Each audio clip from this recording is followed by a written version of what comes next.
नगरसेवक, नगरसेविका, standing committee chairman, महापौर, उपमहापौर, शिक्षण मंडळाचं चेअरमन, PCMTचं चेअरमन, सभागृह नेता, अनेक पदं दिली.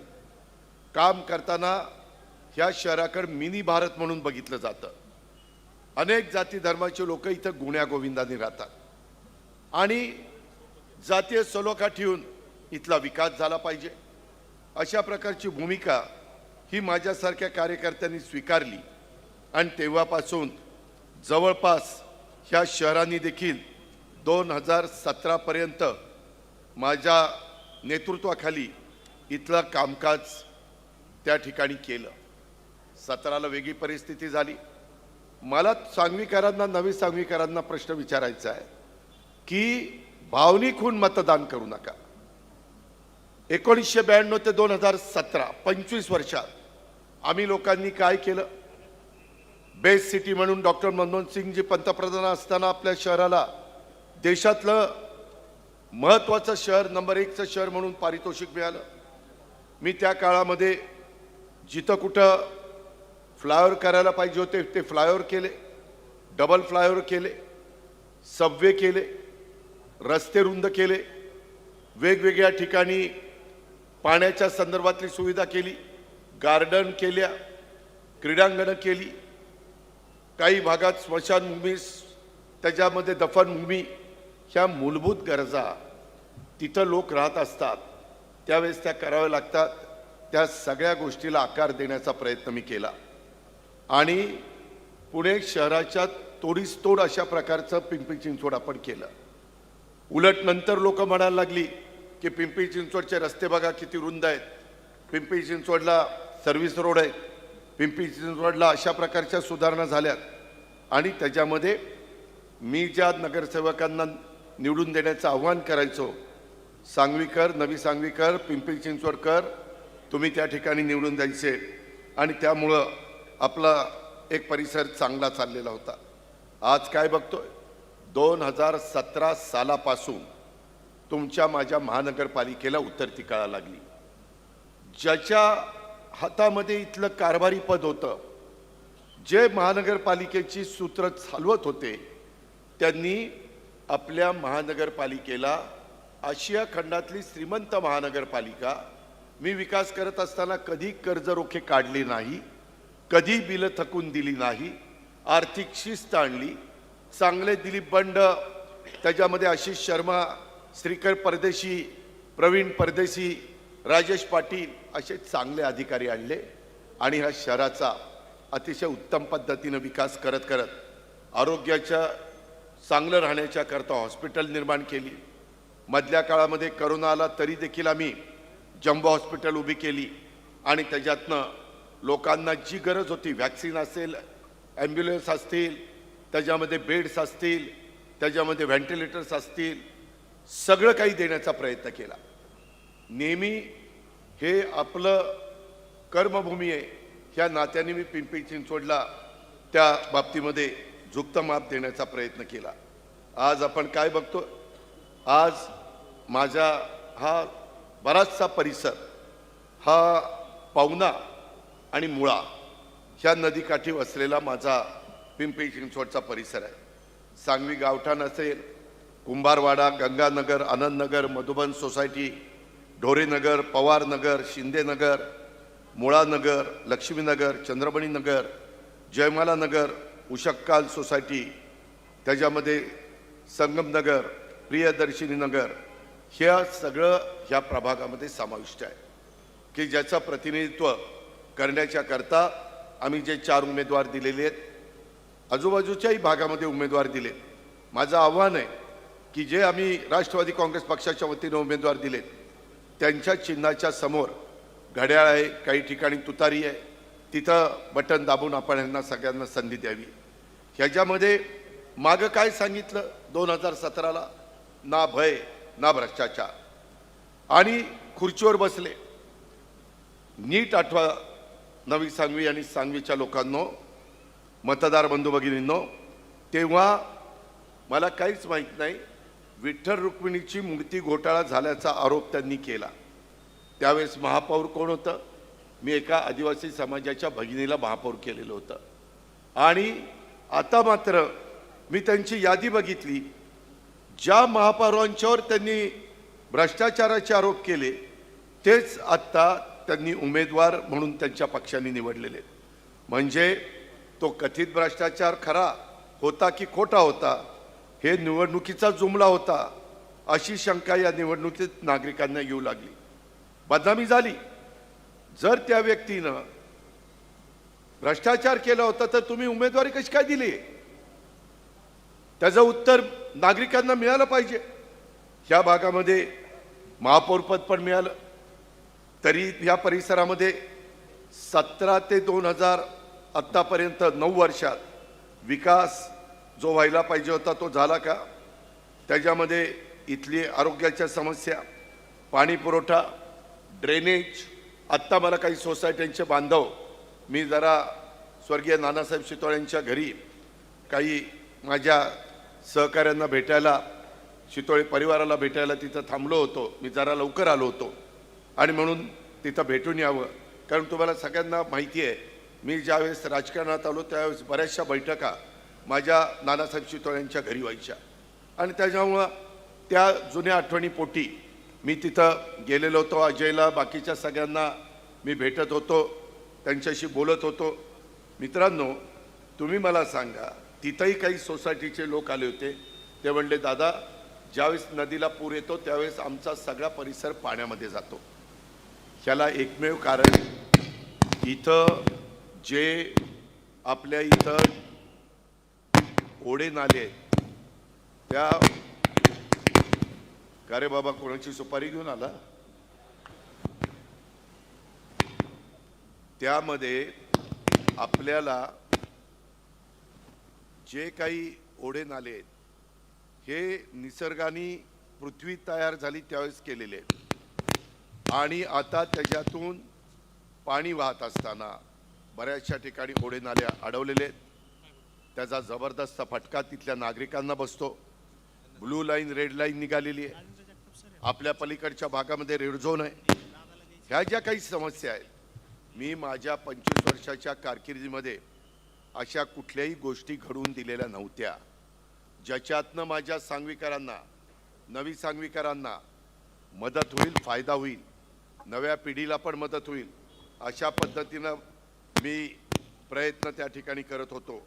मित्रांनो, आज इथं पाणी पुरवठा, ड्रेनेज, वाहतूक, शासकीय दाखले, रेशन कार्ड अशा वेगवेगळ्या गोष्टी लोकांना लागतात, परंतु त्याची नीटपणे पूर्तता होताना दिसत नाही. पुणे शहराला जोडणारा हा भाग असल्याने वाहतूक समस्या ह्या भागात मोठ्या प्रमाणावर होते. रस्ते अरुंद असल्याने काही भागामध्ये वाहतुकीची कोंडी होते. या भागात अनेक विद्यार्थी विद्यार्थिनी भाड्याने राहतात. ते रात्रभर पार्ट्या त्या ठिकाणी करतात. इथं अनेक प्रकारे रात्री धांगडधिंगा चालतो असं मला काहींनी तक्रार केलेली आहे. ह्याच्यामुळे इथल्या स्थानिक रहिवाशांना त्रास होतो. महानगरपालिकेचं काम नाही की इथं कायदा सुव्यवस्था कशी चांगली राहील. चुकीच्या परवानग्या दिलेल्या असतील तर त्या परवानग्या ह्या रद्द करणं. त्याच्यामध्ये वेगवेगळ्या पद्धतीने इथं भाजी मंडई बांधलेली असताना देखील विक्रेते मंडईत न बसता रस्त्यावर बसतात, त्यामुळे वाहतुकीची कोंडी होते. काही वेळेस थोडंसं त्यांना सांगावं लागतं की बाबांनो, तुमचाही व्यवसाय झाला पाहिजे. भाजी घ्यायला आलेल्या त्या व्यक्तीला देखील नागरिकाला त्रास होता कामा नये आणि जाणाऱ्या येणाऱ्या प्रवाशाला पण त्रास होता कामा नये. परंतु तसं कुणाचं सांगण्याचं धाडस नाहीये.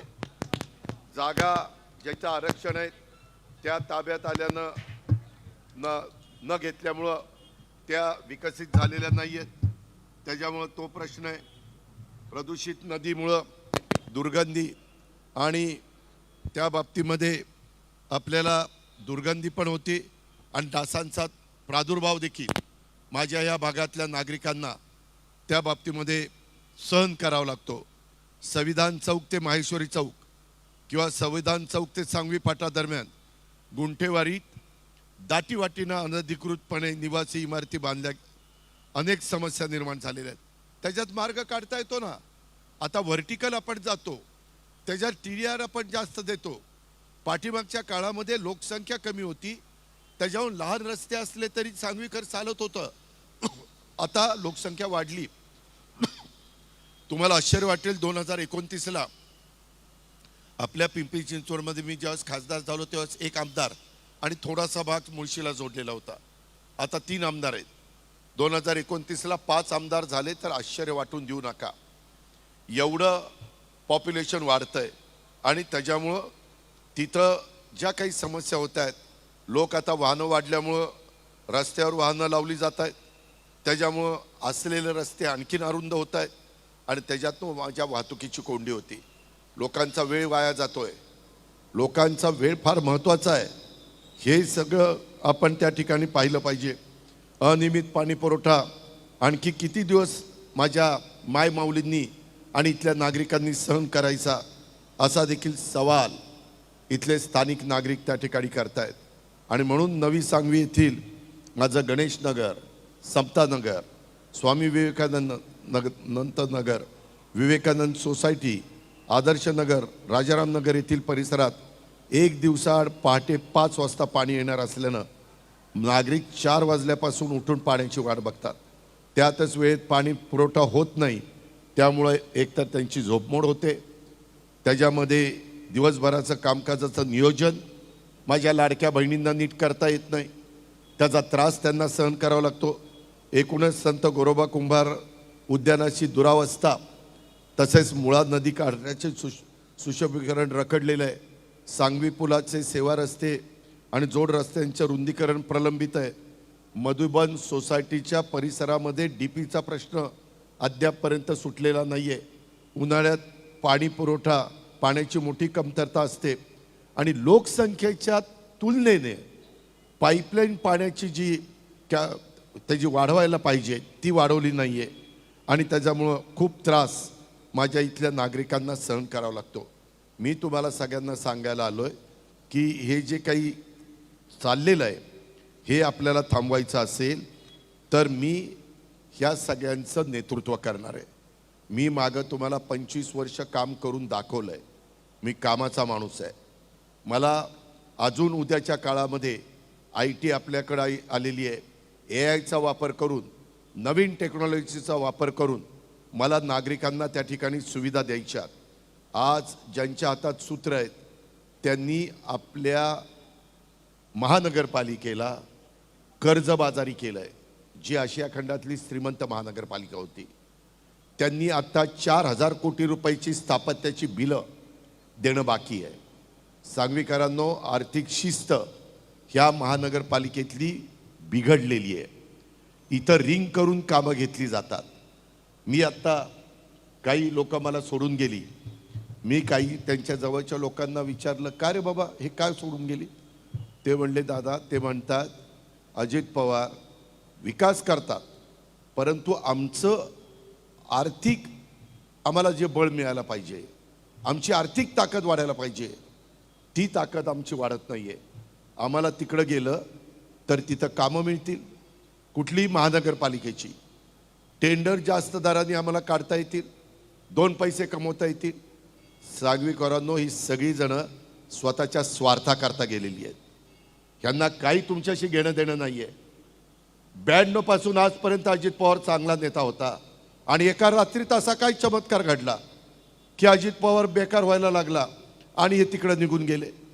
आज त्यांचं नेतृत्व कोण करणार आहे? आज केंद्रातला निधी मी आणू शकतो, राज्यात अर्थमंत्रालय माझ्याकडे आहे, अर्थमंत्रालयाचा निधी मी देऊ शकतो. राज्य सरकारच्या जे मेट्रो करण्याची, मेट्रोची सुरुवात आपण केली. इथं अनेक प्रकारचे ज्या काही सुविधा दिल्या त्या आपण दिल्या. तुम्ही कुणालाही विचारा की पिंपरी चिंचवडचा कायापालट करण्याच्या करता पिंपरी चिंचवडचा शिल्पकार कोण आहे, कुणाचं नाव घेतात तुमचं तुम्हीच ठरवा. म्हणून मी म्हणतो, भावनिक होऊ नका. ह्यावेळेस उमेदवाऱ्या देत असताना काही अनुभवी उमेदवार मी दिलेले, काही जणांची नवी कोरी पाटी असणारे उमेदवार दिलेले, ते तुमचं चांगलं प्रतिनिधित्व करतील. माझा त्यांच्यावर अंकुश असेल. मी तिथं भ्रष्टाचार होऊन देणार नाही. आत्ता जे काही घोटाळे चाललेले आहेत, अनेक प्रकारचे घोटाळे आपल्या पिंपरी चिंचवडच्या परिसरामध्ये महानगरपालिकेमध्ये घडत आहेत, ते सगळे आपल्याला आवरायचे आहेत. तुम्हाला मी सांगतो की आज माझ्या पिंपरी चिंचवडमध्ये एक उदाहरण देतो. पुणे नाशिक महामार्गावर भोसरीला एक 70 लाखाचा शीतलबाग पादचारी तिथल्या एका पुढाऱ्यांनी त्या कार्यालयाच्या समोरचा पूल 70 लाखाचा 7 कोटीपर्यंत दिला. 7 कोटी, 10 पट किंमत वाढवली. आता तुम्ही विचार करा, जर 70 लाखाचा पूल 7 कोटीवर जाणार असेल तर किती पटीनं लूट चालली आहे. हा तुम्ही टॅक्स दिलेला पैसा आहे. स्मार्ट सिटीच्या नावे काही इथलेच लोकप्रतिनिधी ते त्यांच्या स्वतःच्या लोकांना कामं देत आहेत आणि त्याच्यामध्ये काही कामं धनश्री कन्स्ट्रक्शन कंपनी ही एका आमदाराच्या भावाची आहे. 9 वर्षात ती कंपनी कुठल्या कुठं गेली. लोक देखील कामं करतात. आज एवढा पैसा आला कुठनं? ह्या पद्धतीनं आता माझ्या मायमाऊलींचे आणि वडीलधाऱ्यांचे इथं कायदा सुव्यवस्था चांगली राहण्याच्या करता 9,550 CCTV कॅमेरे बसवले गेले. आज 70% कॅमेरे बंद आहेत आणि 600 कोटी रुपये ह्याला मोजले. 600 कोटी रुपयाचा चुराडा झालाच ना. उलट कॅमेरे बसवताना 10 वर्षाचा त्याला कॉन्ट्रॅक्ट द्यायला पाहिजे होतं की आमची सर्व्हिस तुम्ही चांगल्या पद्धतीनं करून द्या. आज इथं केबल डक्ट केले जातात. 5 फूट खाली खोदाई केली पाहिजे, परंतु तशी खोदाई केली जात नाही आणि वरचेवर त्या ठिकाणी केबल टाकली जातात आणि ते केबल बस्ट होत आहेत. अर्बन स्ट्रीट फुटपाथ तब्बल 1,000 कोटी रुपयाचा खर्च केला. सर्व जादा दराच्या निविदा आहेत. दापोडी ते निगडीत ते 12 किलोमीटर फुटपाथसाठी 100 कोटीचं बजेट सांगितलं. खर्च 149 कोटी केला. पोलिसांचा विरोध होता, नागरिकांचा विरोध होता, तरी अशा पद्धतीची कामं केली. एवढे मोठ्या प्रमाणावर आज मी दुपारी काही वेगवेगळ्या संघटनांना भेटत होतो. तिथं कचरा गोळा करणाऱ्या भगिनी आल्या. ते म्हणले, दादा 2 दिवसापासून आम्हाला रात्रीची ड्युटी लावलेली आहे आणि आम्ही कधी काम करायचं. आज मोठ्या प्रमाणावर लोक कामाला आहेत असं दाखवलं जातं, बिलं काढली जातात. प्रत्यक्षात सगळ्या भागातला कचरा उचलला जात नाही. हे नवी सांगवी आणि सांगवीच्या लोकांनी ध्यानामध्ये घ्यावं. रस्ते सफाई निविदेमध्ये देखील घोटाळा झालेला आहे. कचरा गोळा करण्यामध्ये देखील त्या ठिकाणी घोटाळा झालेला आहे. 10,000 कंत्राटी कर्मचारी दाखवले जातात, परंतु त्याच्यातले खरे किती काम करतात आणि बोगस किती दाखवले जातात. कोण कोण नगरसेवक ह्याच्यामध्ये भागीदार आहेत, ह्याही गोष्टीचा विचार हा माझ्या सुज्ञ मतदार बंधू भगिनींनी केला पाहिजे. त्याच्यामध्ये वेगवेगळ्या पद्धतीनं अनेक गोष्टी इथं TDRचा पण मोठ्या प्रमाणावर घोटाळा झालेला आहे. तशा पद्धतीनं झोपडपट्ट्या दाखवतात आणि त्याच्यातनं वेगवेगळ्या पद्धतीनं TDR घेण्याचा प्रयत्न केला जातो. इंद्रायणी नदीच्या पात्रात 36 बंगले पाडले. अरे मग बांधूनच द्यायचे नव्हते ना. ते जर चुकीचे होते तर बांधून कशाला दिले आणि का नुकसान केलं त्या लोकांचं. कुदळवाडीमध्ये आज मला लघु उद्योजक भेटायला आले. त्यांनी सांगितलं, दादा 4,500 अतिक्रमणं पाडली आणि दुसरीकडं हजारो पत्रा शेड उभे राहिले, तिथं काही बोलत नाही. आज तिथं वेगवेगळ्यांची नोकरी होती, काही त्यांच्याशी चर्चा करून मार्ग काढता येतो. त्याच्यामध्ये मार्ग निघत नाही असं होत नाही. मी तुमचं प्रतिनिधित्व करत असताना, माझ्या अधिपत्याखाली महानगरपालिका चालत असताना जुने पुणे मुंबई रस्ता किती चांगला केला तुम्ही सगळ्यांनी पहा. कधी कुणाला त्रास झाला नाही, उलट लोक त्याचं कौतुक करतात. आज आपल्याला मेट्रो पण वेगवेगळ्या भागामध्ये न्यायची आहे, त्याचंही काम आम्ही त्या ठिकाणी करतोय. ह्याही गोष्टीचा विचार आपण सगळ्यांनी करा. 2014ला माझ्या विचारात, 2014ला नाही 2017ला, 14ला आमचं सरकार बदललं, 17ला ज्यावेळेस इथं महानगरपालिका दुसऱ्यांच्या ताब्यामध्ये गेली, त्यावेळेस आम्ही जाताना डेव्हलपमेंट करत ठेवल्या होत्या 4,844 कोटीच्या. वास्तविक त्याच्यानंतर 10 वर्षात ह्या ठेवी वाढत 10,000 कोटीपर्यंत जाणं अपेक्षित होतं. हे तर झालंच नाही. त्याच्यामध्ये आता 4,844 कोटी रुपयाच्या ठेवी ह्या 10,000 कोटीपर्यंत नेल्या नाही. ह्या सगळ्या त्यांनी मोडून त्या ठिकाणी खाल्लेल्या आहेत. एकट्या स्थापत्य विभागाचं दायित्व हे सगळ्या विभागाचं काढलं तर 4,000 कोटी आहे आणि स्थापत्याचं 2700 कोटी. मी चुकून मगाशी 4,000 कोटी सांगितलं कारण ते सगळं मिळून आहे, पण एकट्या स्थापत्याचं दायित्व 2700 कोटी आहे. पाणी पुरवठा विभागाचं दायित्व त्या ठिकाणी 604 कोटी आहे. एक सांगवीकरांनो लक्षात घ्या, तुम्ही कदाचित म्हणाल काय कुणी निवडून दिलं तर आम्हाला काय फरक पडतो? खूप फरक पडतो. चांगल्या लोकांच्या हातामध्ये आपल्या शहराची सूत्र असल्यानंतर तुमच्या माझ्या शहराचा सर्वांगीण विकास होतो, जो आम्ही मागे केला. नवीन पिढीला पण चांगल्या चांगल्या प्रकारच्या सुविधा देता येतात. विजन नेतृत्वाचं चांगलं असलं पाहिजे. आज समोरच्या पार्टीमध्ये विजन चांगलं असणारे कारभारी तिथं नाहीत, हे माझं स्पष्ट मत आहे. 2017 पासून आत्तापर्यंत मी माहिती काढली, माहितीच्या अधिकारातनं 60,000 कोटी रुपये महानगरपालिकेने अर्थसंकल्पच्या वतीनं मांडले 10 वर्षात. यामध्ये 30 ते 32% आस्थापनाचा खर्च धरा, तरी 20% सोडून दिले, तरी 40,000 कोटी रुपयाची कामं कुठं 9 वर्षात झाली ती दाखवा ना. हा सूर्य आणि हा जयत्रथ हे कुणी तिथं बोलायला तयार नाहीये. त्याच्यामध्ये हे पैसे गेले कुठं? त्याच्यामध्ये एकही प्रकल्प त्यांनी त्या ठिकाणी केला नाही. वाहतुकीची कोंडी आहे, भ्रष्टाचार वाढलाय, टेंडरमध्ये रिंग, दादागिरी, आत्ता दहशत पण आहे. मला पण काही नागरिक म्हणतात, काही माझ्या भागातले लोक इथं प्रचाराच्या निमित्तानं आलेत, म्हणतात दादा फार दहशत आहे. अरे काही दादागिरी गुंडगिरी करण्याचं काय कारण आहे? घटनेचे शिल्पकार डॉक्टर बाबासाहेब आंबेडकरांनी संविधानाच्या माध्यमातून तुम्हाला मला अधिकार दिलेला आहे, मत मांडण्याचा अधिकार दिलेला आहे. त्यांनी घटना आपल्याला दिलेली आहे. जगातलं सर्वोत्कृष्ट संविधान म्हणून आपल्या संविधानाकडे बघितलं जातं. मी काम करताना कधी जातीपातीचा नात्यागोत्याचा विचार केला नाही. मी समाजातल्या वेगवेगळ्या घटकाला संधी देण्याचा प्रयत्न केला. त्यामध्ये मी कुठंही दुजेभाव केला नाही. ह्याही गोष्टी करा. अहो सांगवीकरांनो, किती खालच्या पातळीवर ह्या लोकांनी जायचं?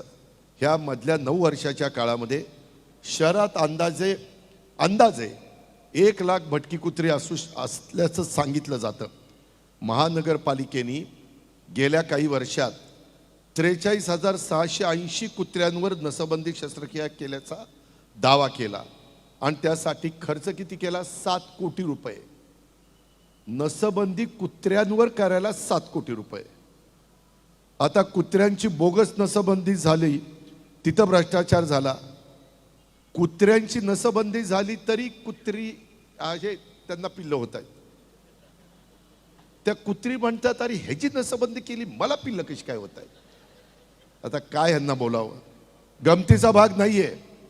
मी खरं सांगतोय, आज देखील माझ्या नागरिकांना 20,000 केसेस कुत्री चावल्याच्या झालेल्या आहेत. भटकी कुत्री, पिसाळलेली कुत्री, ह्या पद्धतीनं इथं कारभार चाललाय. आत्तापर्यंत शहरात जर म्हणजे गेल्या ऑक्टोबर अखेरपर्यंत तो आकडा होता वर्षभराचा, परंतु 10 वर्षात 1,70,000हून अधिक लोकांना कुत्री चावल्याची नोंद ही तिथं आलेली आहे.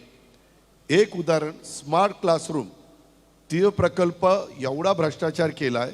या प्रकल्पात महानगरपालिकेच्या प्रत्येक शाळेत ई क्लासरूम योजना करायची ठरवलं. 1.5 लाख रुपयाला प्रति टीव्ही घ्यायचं ठरवलं. VU कंपनी कुठली आहे, 65 इंच टीव्ही बसवायचा. 1,000 पेक्षा जास्त वर्क्स खोल्यात टीव्ही बसवले. टेंडरमध्ये 1,50,000 किंमत दाखवली, बाजारामध्ये 65 इंची त्याच्यामध्ये टीव्ही प्रत्यक्षात तो 55,000ला बसतो. किती पैसा काढला? कुणाचा पैसा आहे? जनतेचा पैसा आहे. मित्रांनो, मी पुन्हा सांगतो सांगवीकरांनो, माझ्या 25 वर्षाच्या कारकिर्दीमध्ये हे शेवटी विठ्ठल रुक्मिणीच्या मूर्त्यांचा काही घोटाळा झाला असं सांगितलं गेलं, पण माझ्या 25 वर्षाच्या कारकिर्दीमध्ये मी इतकं चोख काम करून दाखवलं. आज आपल्या सांगवीमध्ये वाढती गुंडगिरी आहे. ही कुणाची आहे? तुम्हीच त्या ठिकाणी पहा. तुम्ही सुज्ञ नागरिक आहात. माझी तुम्हाला विनंती आहे की या सगळ्याचा विचार करा. मी आजही, तुम्ही सगळ्यांनी आम्हाला आशीर्वाद दिले, तुम्ही सगळ्यांनी आम्हाला भरभक्कम पाठिंबा दिला, तुम्ही मी दिलेल्या उमेदवारांच्यावर विश्वास टाकला. मी त्या विश्वासाला ह्या चौघांना किंवा इतर पण राजेंद्र आणि इतर वसलेत जे जे उमेदवार मी दिलेले त्या शहरात त्यांच्याकडनं तुमच्या विश्वासाला मी तडा जाऊन देणार नाही. मी कामाचा माणूस आहे. सांगवीकरांनो, मी ज्या वेळेस जबाबदारीनं बोलतो त्यावेळेस माझं नाणं खणखणीत आहे. मी कुठंही मी केंद्राच्या संदर्भामध्ये बोलत नाही, मी राज्याच्या संदर्भात बोलत नाही. तिथं आम्ही पाठिंबा दिलेलाच आहे, आम्ही त्या सरकारमध्ये. मी इथल्या कामाच्याबद्दल बोलतोय. इथं जो काही 9 वर्षामध्ये अक्षरशः लुबाडण्याचं काम चाललेलं आहे, अक्षरशः तुमच्या माझ्या शहराचं धुळदाण करण्याचं काम चाललेलं आहे, ते आपल्याला थांबवल्याशिवाय गत्यंतर नाही. हे जागं करण्याच्या करता आज सांगलीच्या परिसरामध्ये मी संध्याकाळी आत्ता तुम्हाला भेटायला आलेलो आहे. आत्ता सूर्यस्तपन झालेला आहे. मावळत्या सूर्याला साक्षी ठेवून मी हे तुम्हाला सगळ्यांना सांगतोय. तुम्ही स्वर्गीय नानासाहेब शितोळ्यांची कारकीर्द आठवा किंवा इतर सहकारी मित्रांची कारकीर्द आठवा. मित्रांनो, त्याच्यात आणि आत्ताच्या कारकिर्दीमध्ये खूप मोठा फरक आहे. तो का भटकं कुत्रा आलंच तिच्या आयला, ती सांगायला आले आणि ती पण इथंच हाकते. तर काय करायचं, इतकं घाण सगळीकडे होतीये. मी ज्यावेळेस शहरात फिरायचो, राजेंद्रला विचारा किंवा इतर कुणाला विचारा, जुन्या लोकांना, मी जाताना गाडीतनं मला डिवायडरमध्ये झाडं जळलेली दिसली तरी मी ताबडतोब संबंधितांना जे काही स्पष्ट शब्दामध्ये खडसवायचो ते खडसवायचो. आज कुणी कुणाला वाली राहिलेलं नाहीये, कुणी कुणाला बघायला तयार नाहीये. फक्त स्वतःची घरदारं भरणं आणि स्वतःचे बगल बच्च्यांना सांभाळणं आणि सगळ्या माझ्या पिंपरी चिंचवडच्या जनतेला वाऱ्यावर सोडणं, हा एक कलमी कार्यक्रम चाललेला आहे. म्हणून माझं तुम्हाला आव्हान आहे की उद्याच्या निवडणुकीच्या निमित्तानं आम्ही त्या गटामध्ये मागासवर्गीय समाजात ॲडव्होकेट निशा वसंत कांबळे ह्या एका नव्या माझ्या भगिनीला मी उमेदवारी त्या ठिकाणी दिलेली आहे. पाठी नवी कोरी आहे, आज वकील आहे. ती उद्याच्याला तिथं चांगल्या प्रकारचं काम करू शकेल, हा आम्हाला विश्वास आहे. आम्ही सगळ्या जाती धर्माला प्रतिनिधित्व देतोय. तसंच ओबीसी मध्ये प्रसाद उत्तम शिंदे ह्याला आम्ही उमेदवारी दिली. तरुण बांड आहे, तरुण लोकांना, मला पण तरुणपणी आहे, अशीच माझी तब्येत होती मी खासदार असताना. तुम्ही आठवा माझे फोटो काढा, ही सेम, फक्त चेहरा माझा होता, बाकी बॉडी तीच होती. मित्रांनो, गमतीचा भाग नाही, मी फॅक्ट सांगतो. फार तरुण वयामध्ये तुम्ही मला खासदार केलं आणि अशा पद्धतीनं हा ओबीसी मध्ये मोडतोय. मी ओबीसी मध्ये मोडणाऱ्यांनाच ओबीसीचं तिकीट दिलेलं आहे. सर्वसाधारणला तर आहे ना जागा बाबा, तिथंही तुम्ही घुसायला लागला तर ह्यांनी जायचं कुठं, गावाकडं? असं नाही. शेवटी आपल्याला मागासवर्गीयामध्ये मोडणाऱ्यालाच मागासवर्गीयाचं तिकीट मिळालं पाहिजे. ओबीसी मध्ये जी व्यक्ती, जो समाज मोडतो त्यांना तिथं उमेदवारी मिळाली पाहिजे. उज्ज्वलाताई ढोरे ह्या सर्वसाधारण महिलेच्या मध्ये त्या आमच्या भगिनीला मी उमेदवारी दिलेली आहे. आणि अतुल अनुभवी पण पाहिजे, सगळेच नवे पाटीकोरी असून चालत नाही, म्हणून अनुभवी या नात्याने अतुलला आम्ही उमेदवारी त्या ठिकाणी दिलेली आहे. ह्या 4 जणांच्या घड्याळाच्या चित्राच्या शेजारचं बटन दाबण्याचं काम उद्याच्या 15 तारखेला आपण करा. मी आपल्याला शब्द देतो, मी तुमचा पालकमंत्री आहे जिल्ह्याचा. आज मी सगळ्या गोष्टी, जी विस्कटलेली घडी आहे, जे आज तुमच्या माझ्या शहराचा नावलौकिक धुळीस मिळवण्याचं काम ज्यांनी केलं, अहो मागच्या टर्ममध्ये त्यांच्या एका स्टँडिंग कमिटीच्या चेअरमनला अटक झाली, भ्रष्टाचार केला म्हणून. अँटी करप्शननी त्याला पकडला. ही परिस्थिती, बदनामी कुणाची झाली? पिंपरी चिंचवडकरांची झाली की पिंपरी चिंचवडच्या स्टँडिंग कमिटीच्या चेअरमनला अटक केली. अशा प्रकारची परिस्थिती ह्या लोकांनी निर्माण केली, कारण यांच्यावर कोणाचा अंकुशच नाही राहिला. त्याच्याकरता पुन्हा जर पिंपरी चिंचवडकरांना पूर्वीचे वैभवाचे दिवस दाखवायचे असतील तर तुम्ही ह्या महानगरपालिकेमध्ये जिथं जिथं आम्ही राष्ट्रवादी काँग्रेस पक्षाचे उमेदवार उभे केलेले आहेत सुरक्षित सांगवी करण्याच्या करता, पारदर्शक कारभार करण्याच्या करता ह्या सगळ्या शिलेदारांना तुम्ही निवडून द्या. मी इथली दादागिरी, गुंडगिरी कोण किती मोठ्या बापाचा असू द्या, मी मोडून दाखवीन. मी नेहमी महाराष्ट्राला सांगतो, ज्या गावच्या बोरी त्याच गावच्या बाबडी. एक तर मी कुणाच्या नादाला लागत नाही, पण कुणी जर माझ्या नादाला लागलं तर मी त्याला सोडत नाही. त्याच्यामुळं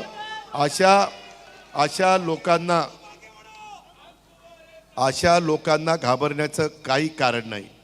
कारण त्यांना पहिल्यापासून मी ओळखतो, त्याच्यावर सगळी अंडी पिल्लं त्यांची मला माहिती आहेत. त्याकरता अजिबात काळजी करू नका. आपल्याला पुन्हा एकदा देश पातळीवर आपल्या पिंपरी चिंचवड शहराचा नावलौकिक वाढवायचा आहे. आणि हे जे काही वेगवेगळ्या समस्या मी सांगितल्यात त्या समस्या दूर करण्याचं काम आपल्याला सगळ्यांना करायचं आहे. ते उद्याच्या 15 तारखेच्या निवडणुकीच्या निमित्तानं आपण करा. आम्ही 1 अलार्म 5 काम, नळाद्वारे दररोज माझ्या नागरिकांना पाणी, ट्रॅफिक मुक्त, खड्डेमुक्त पिंपरी चिंचवड महानगरपालिका, नियमित शहराची स्वच्छता, हायटेक आरोग्य सुविधा आणि प्रदूषण मुक्त पिंपरी चिंचवड महानगरपालिका, ह्या 5 कामांना आम्ही सगळ्यात जास्त प्रायोरिटी दिलेली आहे. आणि बाकीची पण कामं ही जी नव्या टेक्नॉलॉजीचा वापर करून आम्हाला करायची ती करण्याच्या करता देखील आम्ही प्रयत्नशील राहू, याबद्दलचा विश्वास मी माझ्या नवी सांगवी आणि सांगवीकरांना देतो आणि या ठिकाणी थांबतो. जय हिंद, जय महाराष्ट्र, जय राष्ट्रवादी.